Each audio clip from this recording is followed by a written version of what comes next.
Em 24 de fevereiro, as forças russas invadiram a Ucrânia e já se completa a segunda semana de conflito na região. Em meio a tentativas de uma negociação para uma possível cessar-fogo, os russos já dominam territórios do leste e do sul da Ucrânia. Segundo a ONU, a invasão já deixou mais de 220 mortos e 1 milhão de refugiados. E para falar sobre esse assunto, eu recebo o jornalista, nosso querido amigo Eduardo Miranda. Du, muito bem-vindo à nossa casa. Tudo bem, Lê? Boa tarde para você. Boa tarde. Queria estar aqui por um outro motivo. Exatamente. Mas a gente é jornalista, a gente tem que lidar com esses assuntos diariamente. Infelizmente, é o que tem chamado a atenção do mundo todo. Boa tarde para você que está em casa, aproveitando aí Santa Receita com a Letícia. Muito bem conduzido pela Lê nas férias da AB, né? Obrigada, exatamente. Mas é o que a gente precisa falar, o mundo precisa saber o que está acontecendo lá. O mundo todo está muito preocupado e você aí de casa que acompanha aqui a nossa programação da TV Aparecida sabe que o TJ Aparecida diariamente ele vai atualizando, né, todas as informações sobre essa guerra que infelizmente está acontecendo. E eu queria que você contasse pra gente o balanço de hoje. Porque assim, as pessoas que estão assistindo a TV Aparecida podem pensar, mas o que eu tenho a ver com a Ucrânia? O que eu tenho a ver com a Rússia? Lá do outro lado do mundo. Tem muito a ver, porque o que acontecer lá pode repercutir no mundo todo. Impacta todos, né? Impacta o mundo inteiro, né? Há interesses, né, que a gente pode até falar, mas é uma questão complicada de explicar o porquê que a Rússia invadiu a Ucrânia. Lembrando que a Ucrânia é uma antiga república soviética, quando existia lá a União Soviética e depois foram desmembradas essas repúblicas em países autônomos. A Ucrânia é um deles. E lembrando que o presidente russo, Vladimir Putin, não é de hoje que estava ameaçando invadir a Ucrânia. Já fazia tempo, havia alertas do presidente dos Estados Unidos, Joe Biden, do Ocidente, da Europa, falando que ele ia invadir. Ele dizia que não ia invadir. Daí começou a cercar a fronteira inteira, dizendo que não ia invadir. Era apenas uma questão de segurança que ele estava mantendo ali. Daqui a pouco, 24 de fevereiro, começou essa invasão. E, infelizmente, essas cenas que a gente é obrigado a ver, né, Olê? Muito triste, São bombas, né, são mísseis, são milhares de mortos, há números conflitantes em relação às vítimas desses combates, né? De um lado, por exemplo, a Ucrânia fala em milhares de mortos, a Rússia fala que não, que são centenas de mortos, não importa, uma vida perdida já é muita coisa perdida, né? A gente não pode admitir que isso aconteça, né? Mas hoje, por exemplo, são 9 dias de combates, de ataques da Rússia, né, nessas operações militares. E hoje o grande destaque, infelizmente, foi que as tropas russas tomaram e assumiram o controle da maior usina nuclear da Europa, que fica na Ucrânia. Isso é muito perigoso. Né, a Rússia bombardeou essa usina. Houve um incêndio num prédio que serve para treinamento. Houve o temor do mundo inteiro naquele momento de que pudesse haver um vazamento radioativo. A gente lembra de Chernobyl, que também fica na Ucrânia e que também sofreu um grave acidente lá em 1986. Milhares de pessoas morreram por conta desse vazamento radioativo.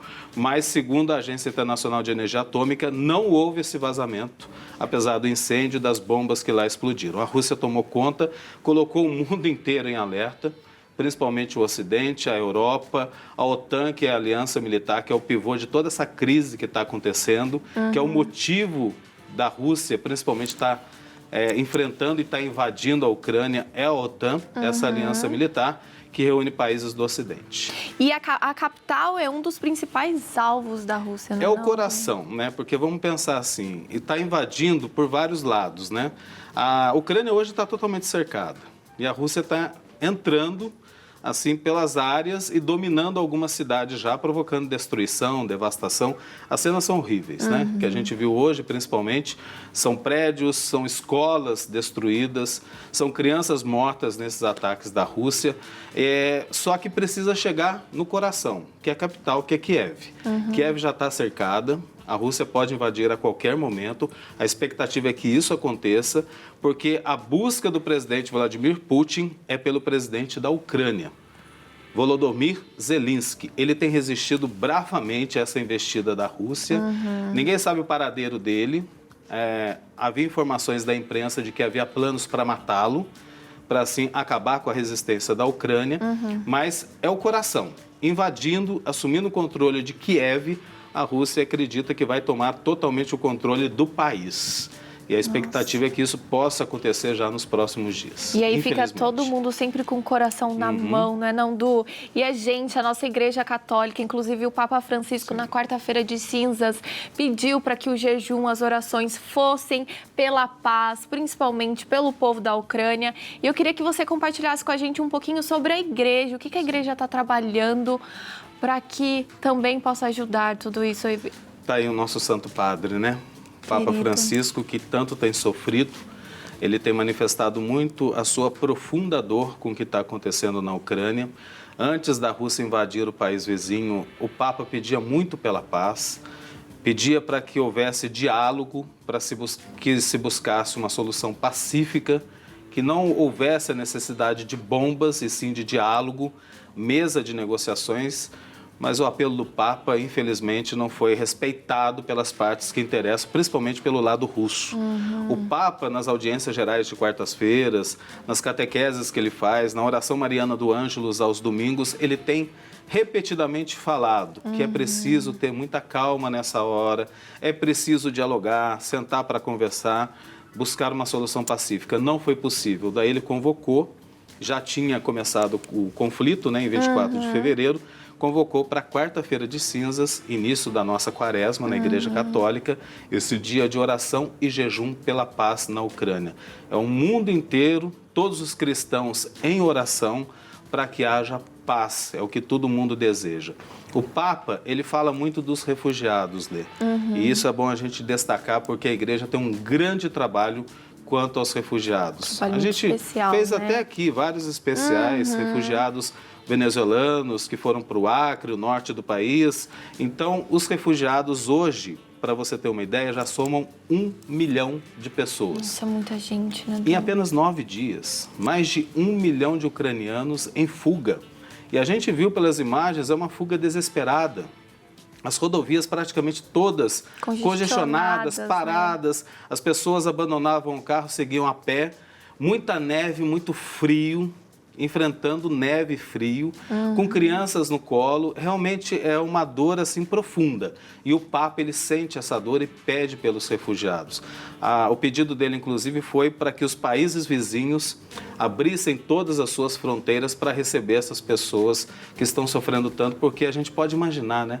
Você abandonar a sua casa, a terra onde você nasceu, por causa de uma guerra que você não tem nada a ver com ela. Exatamente. E você tem que abandonar, deixar tudo para trás e seguir para uma terra desconhecida, recomeçar a sua vida, não sabe como, né? Ainda mais em tempos de pandemia. Exatamente. A gente já passou, são 2 anos de muita tristeza, muitas perdas, ainda mais essa guerra, né, Du? É muito difícil. Exatamente. Então o Papa, ele pede muito, Lê, pelos refugiados.